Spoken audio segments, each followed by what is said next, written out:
Saudara-saudara yang kekasih di dalam Tuhan Yesus Kristus, kita akan melanjutkan pembahasan firman Tuhan. Kalau pada minggu yang lalu kita sudah membahas tentang kebangkitan dan kehidupan setelah kematian, dan pada saat ini yang akan kita sampaikan di tengah-tengah gereja kita besok yaitu tentang langit baru dan bumi yang baru dari Yesaya 65 ayat yang ke-17 sampai ayat yang ke-25. Kita berdoa.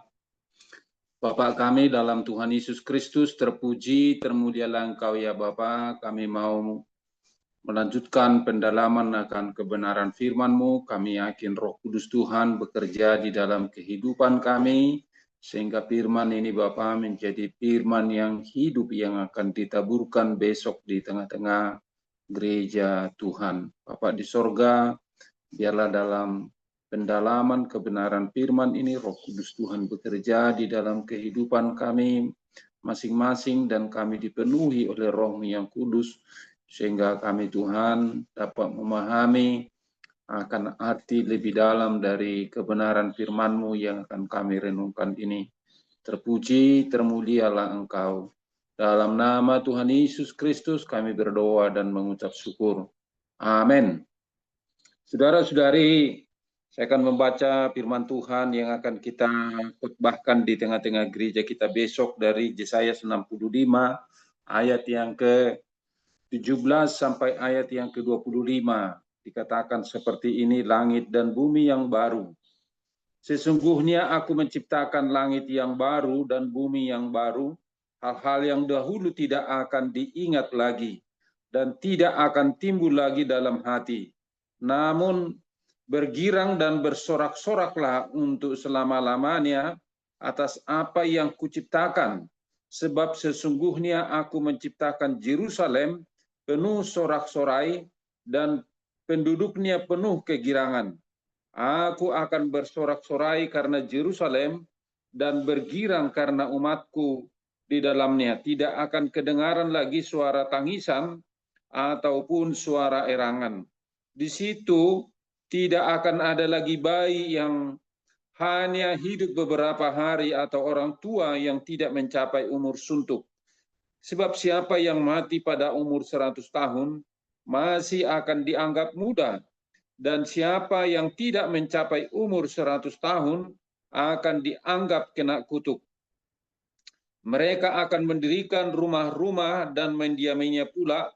Mereka akan menanami kebun-kebun anggur dan memakan buahnya pula.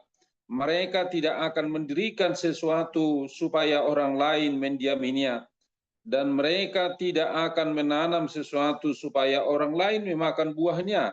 Sebab umur umatku akan sepanjang umur pohon, dan orang pilihanku akan menikmati pekerjaan tangan mereka.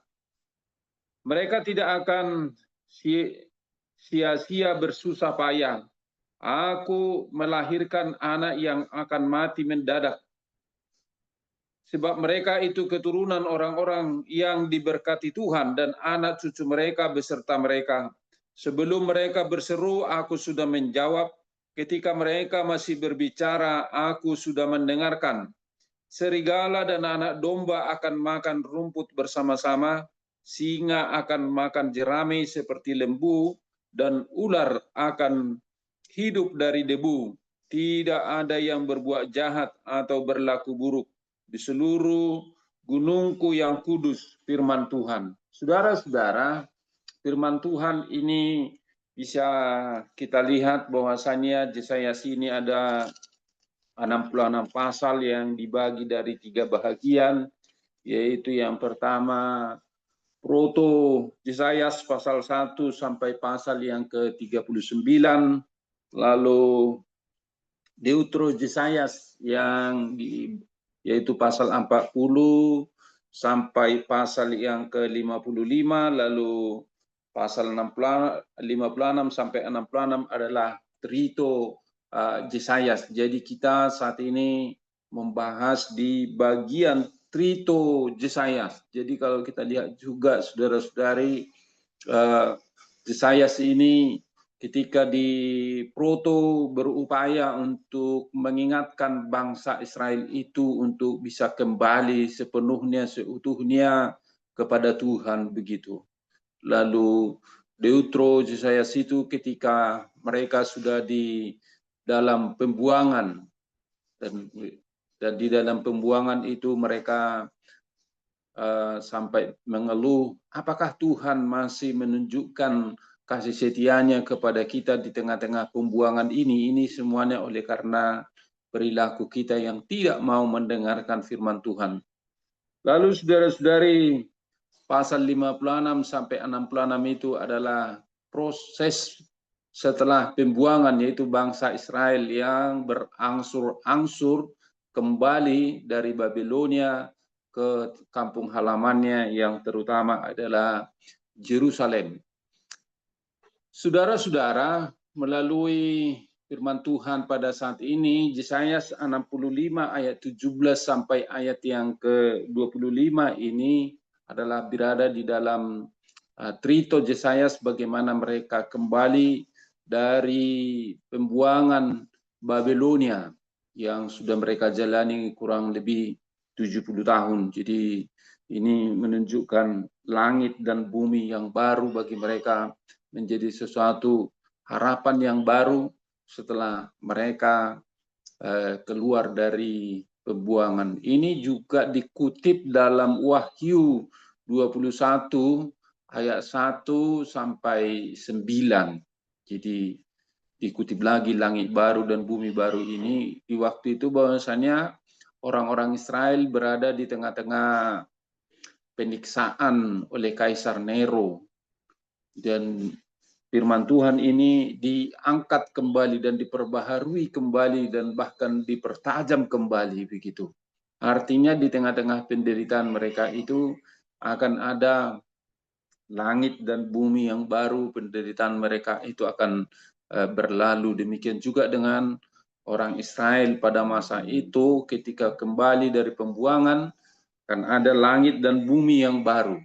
Lalu bagaimana ini bisa kita hidupi? Ada banyak tadi dari kebenaran firman Tuhan ini hal-hal yang sulit kita pahami, dan juga kita lihat di tengah-tengah gereja ada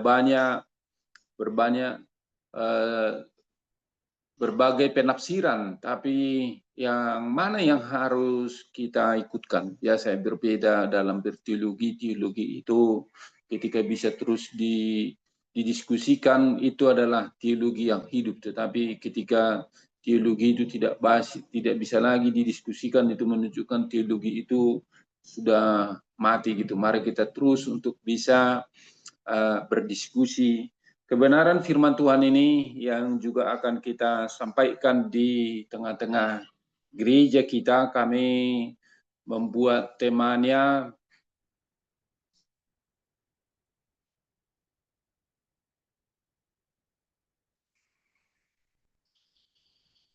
jadi tema yang kami buat yang biasa disampaikan di tengah-tengah gereja kita adalah langit dan bumi yang baru menjadi harapan bagi orang Kristen, tetapi kami mengolahnya penciptaan baru Allah, yaitu harapan dan sukacita di dalam kota yang ditransformasi. Bagaimana Tuhan bisa mentransformasi bangsa Israel dari tengah-tengah pembuangan, yaitulah menjadi janji langit dan bumi yang baru bagi mereka. Kita menyampaikan ini dari Kingdom Pemilih Indonesia. Ini satu organisasi yang bergerak dalam interdenominasi gereja di Indonesia.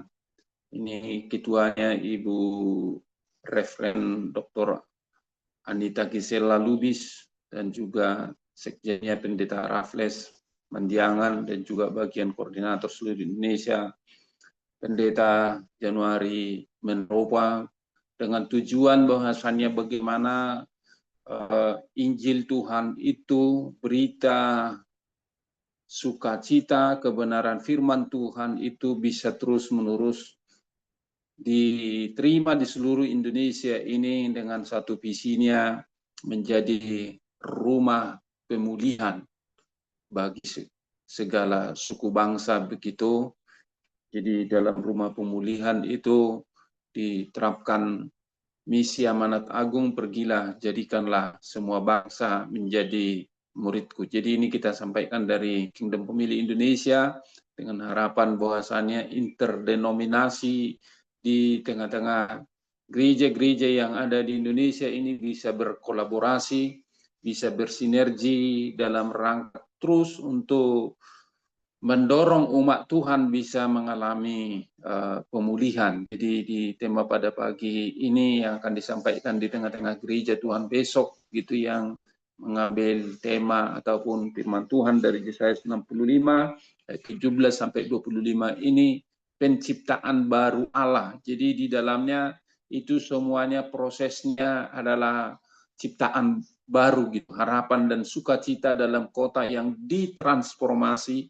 Ini seutuhnya adalah pekerjaan Tuhan, yaitu tentang langit baru dan bumi baru. Jadi saudara-saudari, tema sentral yang biasa ini diangkat di tengah-tengah gereja kita adalah Allah menciptakan langit baru dan bumi baru sebagai wujud pemulihan total bagi umatnya yang setia. Tadi sudah kami jelaskan ini adalah Trito Jesayas, periode pasca pembuangan. Jadi situasi umat Tuhan waktu itu untuk kembali ke Yerusalem yang hancur menghadapi perpecahan dan ketidakadilan. Jadi ketika mereka pun sudah kembali ke Yerusalem, masih mengalami ada kesulitan, ada tantangan, ada perpecahan, ada ketidakadilan. Tetapi firman Tuhan ini dari Trito Jesayas ini mau menyatakan akan ada langit baru dan bumi yang baru di tengah-tengah situasi kondisi yang Yerusalem yang hancur itu. Jadi akan ada langit baru dan bumi baru. Jadi ini penerimaan janji hamba-hambaku yang setia kepada Yahweh. Jadi Yahweh itu saudara-saudari, orang yang berharap kepadanya pastilah yakin bahwasannya di tengah-tengah kesulitan itu akan ada langit baru dan bumi yang baru. Jadi bisa kita lihat sangat berbeda dengan pasal 1 sampai ayat yang ke-16 itu yang bercerita tentang hukuman bagi orang berdosa dan keselamatan bagi orang yang saleh, tetapi dia di pasal 65 ini berjanji akan langit baru dan bumi baru. Bagaimana Allah memulihkan pengharapan umat yang menderita di tengah-tengah mereka kembali dari pembuangan itu. Saudara-saudari, kita bisa melihat dalam pendalaman firman Tuhan saat ini dalam 3 bahagian. Yang pertama, bagaimana proklamasi tindakan berdaulat dari kebaharuan kosmik itu nanti bisa kita lihat dari ayat 17 sampai 18a. Allah menciptakan langit baru dan bumi baru yang bisa kita perbandingkan nanti dengan Kejadian 1 ayat 1 sampai 4 itu gitu. Pada mulanya Allah menciptakan langit dan bumi belum berbentuk dan kosong, gelap gulita menutupi samudera raya, dan roh Allah melayang-layang di atas permukaan air gitu. Jadi dalam rangka untuk juga proses penciptaan pada masa itu. Dan juga pada bahagian kedua nanti bisa kita lihat Yerusalem sebagai wujud sukacita. Jadi itu yang jadi pendalaman yang lebih dalam, membalikkan ratapan Yerusalem menjadi pusat kegembiraan, itu kan dari Yerusalem. Jadi kehidupan yang terjamin dan terharmoni ilahi, ayat 21 sampai 25, di situ bisa kita lihat jaminan material, umur panjang, dan damai sejahtera bagi umat Tuhan. Saudara-saudari, mari kita lihat bagian yang pertama. Jadi bahagian yang pertama itu adalah penciptaan yang tak tertandingi. Jadi proklamasi tindakan berdaulatnya Allah sepenuhnya Jadi sebab sesungguhnya aku menciptakan langit yang baru dan bumi yang baru. Jadi kata menciptakan di situ adalah kata bara yang sama dengan Kejadian 1 ayat 1. Hanya Allah yang dapat menciptakan. Tindakan kuasa Allah yang berdaulat. Itu yang sangat penting kita lihat dalam Kejadian 1 ayat 1. Demikian juga dalam Yesaya 65 ini. Menggantikan realitas yang lama. Hal-hal dahulu tidak akan diingat lagi, ayat 17b. Artinya bukan mundur ke realitas materi, tetapi ada transformasi total, proyeksi kebaharuan Allah pada kosmik ataupun alam semesta ini. Jadi apa yang mereka lakukan, hal-hal yang dahulu tidak akan diingat-ingat lagi. Ini juga menjadi satu pembelajaran bagi kita bagaimana kita bisa melupakan hal-hal yang buruk ataupun yang jahat, yang tidak baik, ataupun luka-luka dalam masa lalu kita.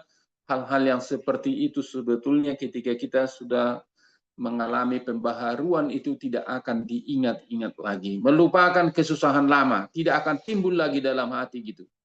Jadi kesusahan masa lalu, penghakiman dan pembuangan yang tersembunyi dari pandangan Allah tidak akan diingat-ingat lagi.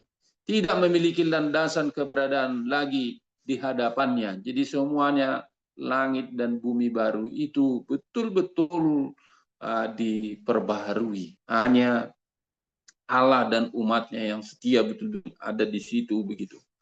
Saudara-saudari, makna teologis langit baru dan bumi baru itu ini juga bisa kita lihat di tengah-tengah gereja kita ada banyak penafsiran gitu. Sesungguhnya aku menciptakan langit baru dan bumi yang baru. Jadi di dalam Wahyu 21 seolah-olah bahwasannya digantikan bumi dan langit ini. Tapi kalau kita lihat dari penafsiran teks dan konteksnya adalah itu bukan dimusnahkan alam semesta ini, tetapi ditransformasi, diperbaharui secara radikal. Itu. Pemulihan Yerusalem dalam sejarah ini metafora kuat untuk transformasi total Yerusalem atau pembalikan kutukan dan pembuangan yang di dalamnya betul-betul sepenuhnya hanya Allah yang berkuasa dan umat yang setia bisa menikmati. Itu makna yang terdalam adalah langit baru dan bumi baru itu.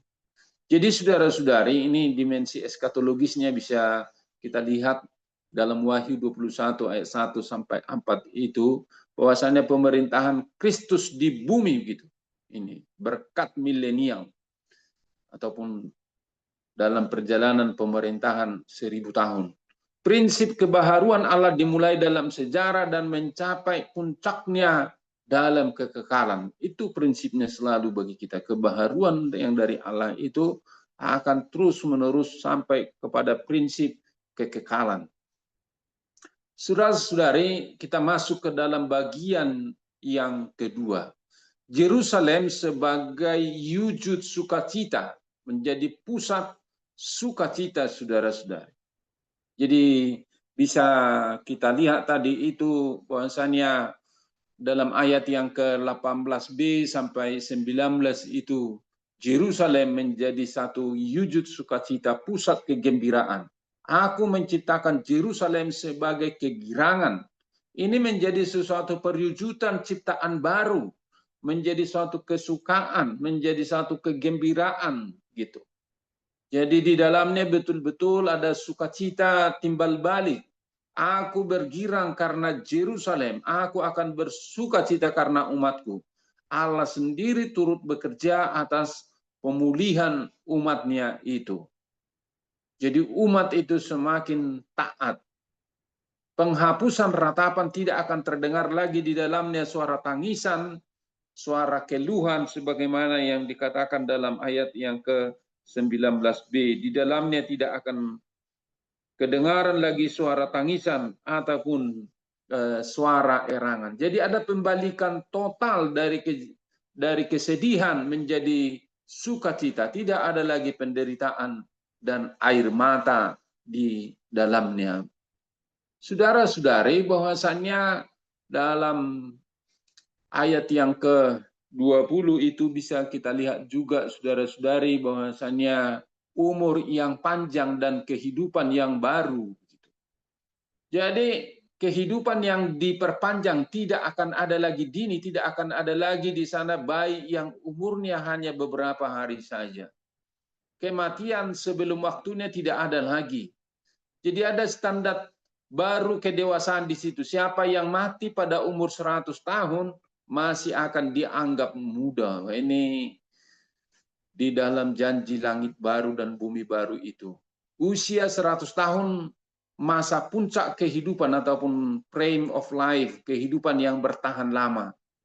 Ini jadi kalau kita bandingkan dengan masa kita saat ini, ya kalau firman Tuhan mengatakan dalam Mazmur, masa hidup kita 70 tahun, jikalau kuat kita 80 tahun, begitu. Tetapi di saya sini, dalam langit baru dan bumi baru itu, bahwasanya umur bisa sampai 100 tahun, dan bahkan dalam ayat 20 ini, itu masih dianggap muda.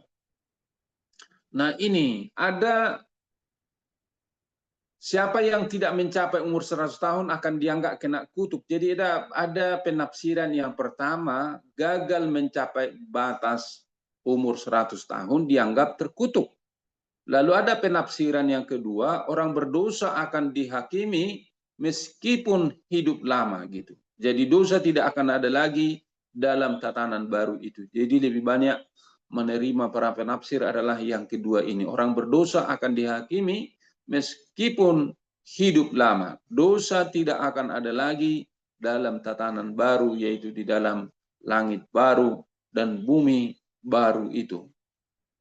Saudara-saudari, bahwasannya ini kontroversi teologis, yaitu tentang kematian di dalam ciptaan baru itu. Mengapa masih ada kematian di dalam ayat 20 begitu? Jadi ini saudara-saudari, bahwasannya ini dalam, kalau kita bisa lihat lebih dalam pemerintahan 1000 tahun Kristus, kutukan dosa dikurangi drastis dan umur panjang luar biasa diberikan kepada Tuhan.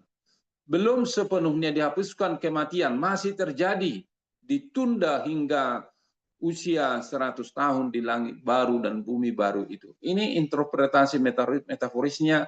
Yesayas menggunakan aspek kehidupan saat ini untuk menggunakan kehidupan yang akan datang itu. Nah itu. Jadi kalau dalam minggu lalu kehidupan, ketika kita membahas tentang kebangkitan dan kehidupan itu, bahwasannya di situ tidak ada kawin dan mengawinkan. Demikian juga dipertegas di dalam Yesayas ini, bahwasannya kualitas kehidupan kita pada masa kini itu juga menjadi sesuatu gambaran untuk kehidupan kepada masa yang akan datang. Jadi bukan bahwa kematian tetap ada, melainkan kuasa kematian itu dihancurkan sepenuhnya. Ini gambaran simbolis untuk pemahaman manusia. Interpretasi tentang kebangkitan, para bapak gereja mengatakan semua yang layak diselamatkan muncul dalam kelahiran kembali, rebirth gitu. Kelahiran kembali artinya bahwasanya dia betul-betul sudah lahir secara daging dan juga hidup di dalam Tuhan.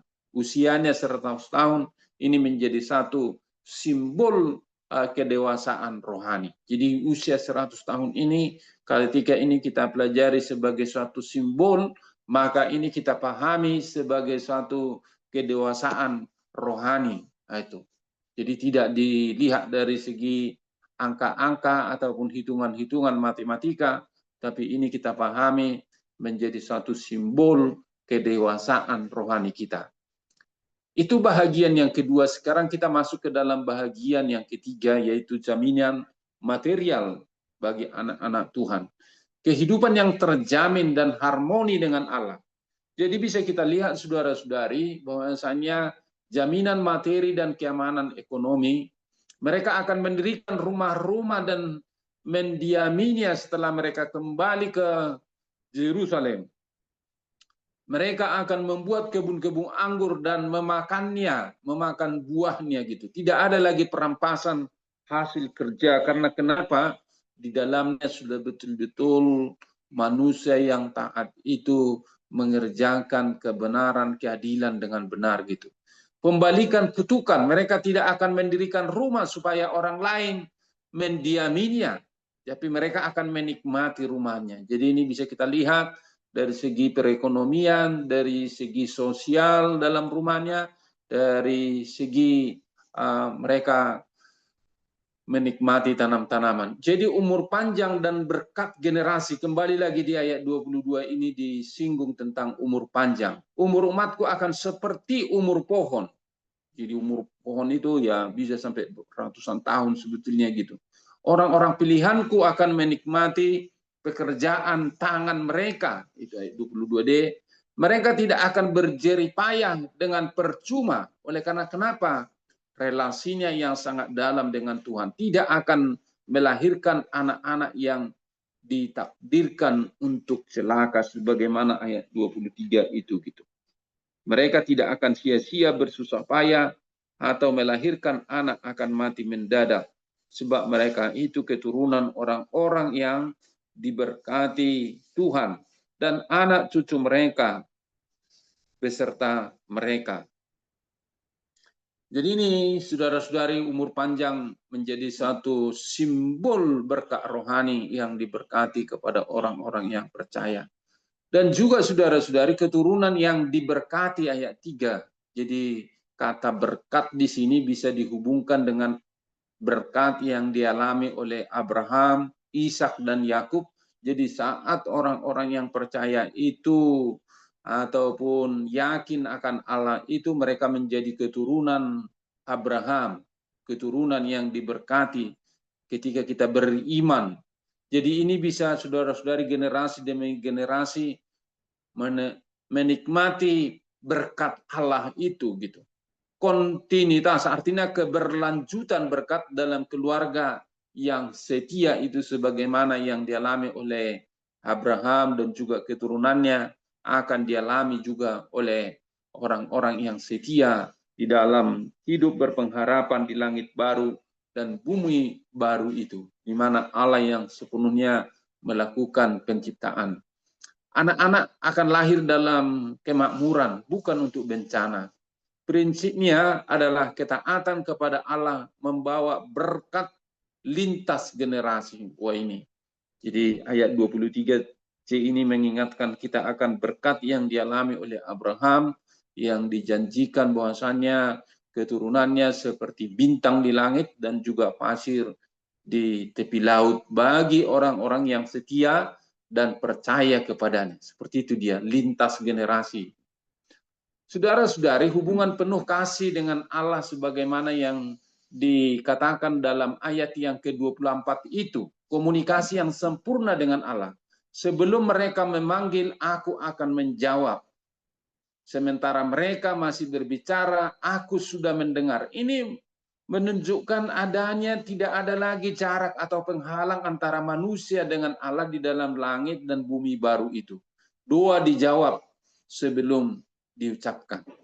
Kehendak yang selaras, umat Tuhan selaras betul-betul dengan kehendak Allah. Tidak ada lagi di situ banyak tafsir begitu soal perilaku sosial, politik, budaya, ekonomi yang, tetapi betul-betul di situ adalah hubungan yang nyata dan hidup antara Tuhan dengan umatnya. Jadi perhatian penuh dari Allah. Allah mendengar bahkan saat kita masih berbicara. Kepedulian yang mendalam dan sangat personal gitu antara hubungan manusia itu dengan Allah. Jadi ketika kita merasakan ada penghalang, ada penghambat, tetapi ketika kita memahami tentang Yesaya 65 ini dengan baik, kita bisa merasakan tidak ada lagi jarak dan penghalang kita dengan Allah untuk kita berbicara. Ini juga bisa barangkali kita alami dalam kehidupan kita ini menjadi satu proses yang alami begitu. Harmoni dengan kosmik ini, ayat yang ke-25 ini bagaimana pembalikan kutukan alam, serigala dan anak domba akan bersama-sama makan rumput singa akan makan jerami seperti lembu, dan ular akan hidup dari debu. Ini 3 gambaran kontras, saudara-saudara. Bagaimana itu serigala dan domba bisa sama-sama makan bersama? Pemangsa rakus hidup berdampingan dengan mangsa yang tidak berdaya. Artinya di situ tidak ada lagi ketakutan. Saudara-saudari, bahwasannya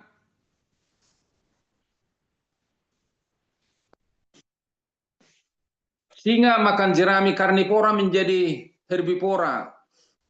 Ini perubahan sifat yang sangat besar begitu dalam ayat yang ke-25 itu. Ular hidup dari debu, kiasan langsung kepada kutukan sebagaimana dalam Kejadian 3 ayat 14 itu. Humalisasi mutlak atas kekuatan kejahatan sebagai kutukan bagi ular berjalan dengan perutnya. Ini harmoni kosmik. Bagaimana ini bisa, saudara-saudari, bisa terjadi gitu di tengah-tengah alam semesta ini. Nah, ini juga bisa terjadi di tengah-tengah kehidupan kita, bergereja kita. Itu transformasi umat manusia. Ayat 25 ini bisa menjadi tafsiran simbolis bagi hidup gereja gitu. Jadi bagaimana serigala ataupun harimau, yaitu adalah gambaran orang yang kasar dan yang sangat biadab, bisa berubah jinak. Contohnya Rasul Paulus, serigala rakus dari suku Benyamin yang bertobat. Dia mengejar-ngejar orang Kristen awalnya gitu. Ketika ditangkap oleh Tuhan, dia sungguh sangat luar biasa, dan bahkan dia menulis perjanjian baru itu hampir setengah, saudara-saudari, dari surat-suratnya, mulai dari surat Roma, 1-2 Korintus, Efesus, Kolose, kurang lebih 13, saudara-saudari, hampir setengah gitu. Setelah dia mengalami perubahan kehidupan itu dari Saulus ke Paulus, ini sesuatu yang sangat luar biasa. Singa, orang sombong kasar, menjadi lemah lembut. Nah, ini gimana ini kan? Berbahagialah mereka yang lemah lembut, karena mereka akan memiliki bumi. Ini orang yang sombong dan kasar bisa berubah menjadi lemah lembut. Ini adalah pekerjaan Tuhan. Makan jerami, yaitu memakan pengajaran yang terilhami dari kitab suci. Itu bagaimana firman Tuhan itu menjadi satu makanan rohani di dalam kehidupan umat Tuhan ini. Ini menjadi satu simbol. Macan tutul, orang yang tidak dapat mengubah bintik-bintiknya, namun diubah oleh kasih karunia Tuhan. Gitu. Ular, iblis yang di dunia memakan kematian manusia, yang bisa membuat manusia semua berdosa, kini hanya memakan orang fasik yang tidak bertobat. Itu menjadi suatu gambaran yang bisa kita lihat. Prinsipnya, di dalam gereja semua orang berkumpul dalam harmoni. Ini bagaimana itu bisa terjadi? Ketika serigala dan domba, singa, ular gitu. Ini yang simbol-simbol ini bisa terjadi di tengah-tengah gereja, tetapi di dalamnya bisa berkumpul kembali dan berharmoni kembali. Ini menjadi semangat bagi kita, bagi anak-anak Tuhan, untuk terus bahwasannya yang membuat langit baru dan bumi baru itu adalah transformasi dari Tuhan. Saudara-saudari, Gunung Kudus, ketiadaan kejahatan yang juga dikatakan dalam ayat yang ke-25 itu menjadi tidak ada lagi yang berbuat jahat ataupun yang berlaku busuk di segenap gunung yang kudus gitu kan. Makna kudus di situ adalah melambangkan seluruh ciptaan baru, wilayah di mana Allah betul-betul memerintah, tempat kekudusan dan kehadiran. Tidak ada lagi di situ saling mencurigai begitu. Jadi permainan kata pron atau pronamasia dalam bahasa Ibrani, yaitu arti daripada merumput, yuru, ps melakukan kejahatan, yarau, kebiasaan memberi makan secara damai, menyingkirkan kemungkinan untuk berbuat jahat, karena di dalamnya sudah total betul-betul harmoni antara manusia dengan Allah. Ketiadaan kejahatan total, tidak ada yang berbuat jahat. Tidak ada yang berlaku busuk gitu. Kekudusan sempurna di seluruh ciptaan baru itu, langit baru dan bumi baru itu betul-betul terjadi. Itu menjadi suatu pengharapan bagi kita, bagi umat Tuhan.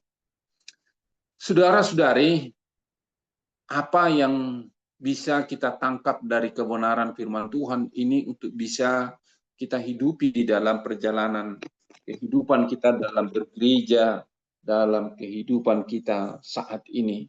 Yang pertama, hidup di dalam pengharapan. Janji Allah pasti digenapi. Penderitaan saat ini tidak sebanding dengan kemuliaan yang akan datang. Tetap setia di tengah-tengah kesulitan. Ini kan menjelang akhir tahun gereja ini, bahwasanya untuk mendorong kita sebagai anak-anak Tuhan, bukan hanya menangis untuk mengenang orang-orang yang sudah pergi itu, tetapi kita di dalamnya harus selalu hidup di dalam pengharapan. Yang kedua, bahwasanya kita harus selalu menjadi agen transformasi gitu. Mulai hidup sesuai dengan nilai-nilai kerajaan Allah mulai dari sekarang ini, karena bagi kita ada satu janji pemulihan langit baru dan bumi baru untuk mewujudkan damai, keadilan, dan kasih dalam komunitas gitu. Menjadi hamba-hambaku yang setia. Jadi ini betul-betul kita mau bertransformasi karena di dalamnya ada pengharapan selalu. Reformasi dan kebangunan rohani. Renovasi alam semesta dimulai dengan reformasi dalam diri umatnya. Jadi alam semesta ini bisa kita yakinkan akan jadi baik, jadi berkat ketika kita bisa merawat alam semesta ini, mencintai bumi, merawat bumi yang sebagaimana dikembangkan pada saat ini. Hidup dalam kekudusan dan kemurnian. Ini. Jadi tidak ada lagi bagi kita sifat-sifat bagaimana untuk menjatuhkan orang lain ataupun sikap curiga mencurigai, tetapi di dalam reformasi dan kebangunan rohani itu betul-betul hidup di dalam kekudusan dan kemurnian. Menolak jalan pemberontakan gitu. Memilih apa yang Allah sukai. Nah itu. Jadi betul-betul ini yang kita hidupi dalam ketiga ini, reformasi dan kebangunan rohani. Evangelisme dan misi. Bagaimana kita menjalankan misi di dalam kehidupan kita saat ini. Mengundang orang lain masuk ke dalam kerajaan Allah. Ada istilah yang dikatakan oleh Kingdom Pemidi Indonesia oleh Bapak Raffles, taat Tuhan berfirman, aku mendengar, aku melakukan bagianku dan Tuhan melakukan bagiannya. Jadi kita tahu bahwasannya bermisi itu ketika kita sudah percaya itu menjadi satu kewajiban dan keharusan bagi kita. Rasul Paulus mengatakan bahwasannya memberitakan Injil itu menjadi kewajiban ataupun keharusan bagiku. Celakalah aku kalau tidak memberitakan Injil. Jadi kita rubah aku itu menjadi kata kami. Kami atau kita menjadi suatu keharusan dalam memberitakan Injil. Celakalah kita kalau kita tidak memberitakan Injil. Jadi ini saudara-saudari mengundang orang lain untuk bisa masuk ke dalam janji Allah itu. Jadi kita istilah taat itu kita mendengarkan Tuhan yang berfirman itu ketika kami di Jogja ada istilah 15 begitu. 15 menit kita mendengarkan Tuhan berfirman kepada kita, 15 menit kita berbicara kepada Tuhan lewat doa kita, lalu 15 menit kita setiap hari berbicara kepada orang lain tentang Tuhan. Ini termasuk mengundang orang lain untuk masuk ke dalam kerajaan Allah. Memberitakan kabar baik tentang penciptaan baru yang di dalamnya ada selalu harapan gitu. Menjadi saksi pengharapan di tengah dunia yang gelap ini. Jadi selalu kita sampaikan masih ada harapan jikalau manusia itu mau mengalami perubahan-perubahan dalam kehidupan ini. Jadi saudara-saudari, pemenuhan akan kehendak Allah membentuk seluruh kitab Yesaya ini dari Proto sampai Trito ini, bagaimana orang-orang yang percaya betul-betul melakukan kehendak Allah. Dari penghakiman menuju pemulihan. Jadi kalau kita rasa saudara-saudara kita di area penghakiman, tetapi ada masanya kita harus menuju pemulihan begitu. Dari kutukan menuju berkat. Kita yakin bahwasannya hidup kita sudah ditebus oleh darah Tuhan Yesus Kristus. Segala kutuk sudah dipatahkan dan sudah diselesaikan. Maka selalu kehidupan kita adalah kehidupan yang menuju berkat gitu. Motivasi bagi gereja pada masa kini untuk menuju kekudusan pribadi. Jadi kekudusan pribadi itu oleh karena hubungan kita dengan Tuhan gitu. Menuju evangelisme yang penuh dengan semangat menyampaikan kabar baik itu gitu, penuh dengan semangat.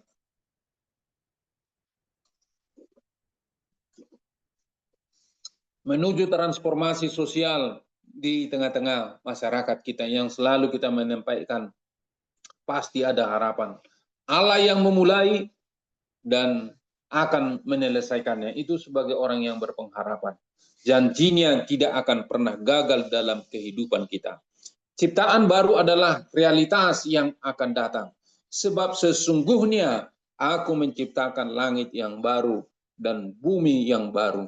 Hal-hal yang dahulu tidak akan diingat lagi dan tidak akan timbul lagi di dalam hati. Yesaya 65 ayat 17. Untuk itu saudara-saudari, sebelum kita menyampaikan firman Tuhan ini besok, ada pertanyaan-pertanyaan untuk kita jawab dalam renungan pribadi kita. Yang pertama, bagaimana janji langit baru dan bumi baru mengubah cara Anda memandang penderitaan saat ini? Jadi tadi sudah dijelaskan dengan panjang lebar begitu. Dalam aspek kehidupan, apa Anda perlu mengalami transformasi seperti yang dijanjikan dalam Yesaya 65 ayat 17 sampai ayat yang ke-25 itu. Jadi kita sadarin, mana tahu ada dosa-dosa yang tersembunyi, kita mengangkat tangan kita kepada Tuhan, kita mau bertransformasi, dan kita mau saudara-saudari diperbaharui dari kehidupan lama kita itu. Apakah Anda hidup sesuai sebagai hamba-hambaku yang setia? Atau masih mengikuti jalan pemberontakan? Nah, ini. Jadi kita bertanya ke dalam diri kita, apakah kita orang yang sudah setia? Jadi langit baru dan bumi baru, Allah yang sepenuhnya melakukan pembaharuan itu, kita menjadi hamba yang setia. Tapi kalau kita masih melakukan pemberontakan, ya penting juga kita sadarin gitu, untuk kita bisa bertobat.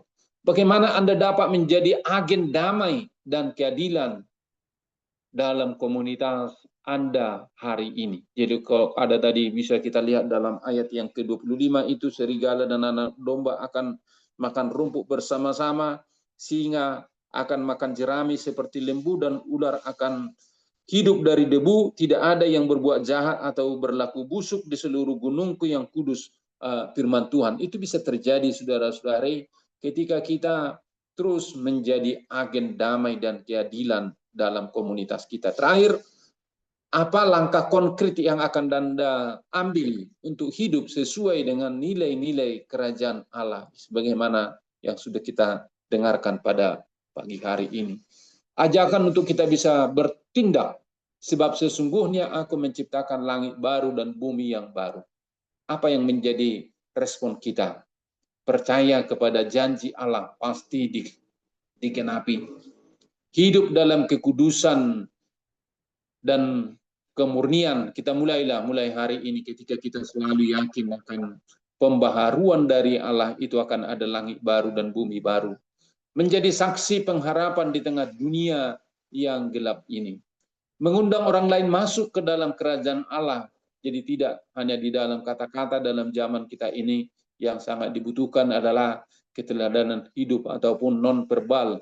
Setelah diteliti saudara-saudari, bahwasannya 55% bisa mempengaruhi oleh orang lain, kepada orang lain, ataupun hidup orang lain adalah non-verbal kita gitu. Yaitu perbuatan-perbuatan keteladanan kita. Sementara saudara-saudari melalui suara hanya 38% dan juga kata-kata hanya 7%. Jadi mari kita saudara-saudari bahwasanya mengundang orang lain untuk masuk ke dalam kerajaan Allah itu lewat keteladanan hidup. Berdoa untuk pemulihan dan transformasi secara terus-menerus. Menantikan dengan sukacita kedatangan ciptaan baru. Itu marilah kita hidup sebagai anak-anak terang, menantikan penggenapan janji Allah yang mulia itu. Tuhan memberkati kita semua. Biarlah firman Tuhan yang sudah kita dengarkan pada saat ini dan juga yang akan dikhotbahkan, disampaikan di tengah-tengah gerejanya, bahwasannya Allah sesungguhnya yang melakukan pembaharuan langit dan bumi yang baru itu. Kita tahu saudara-saudari apa yang menjadi bahagian kita dan kita juga tahu apa yang menjadi bahagian Tuhan dalam kehidupan kita. Terpujilah Tuhan, Tuhan memberkati kita semua. Amin. Kita berdoa.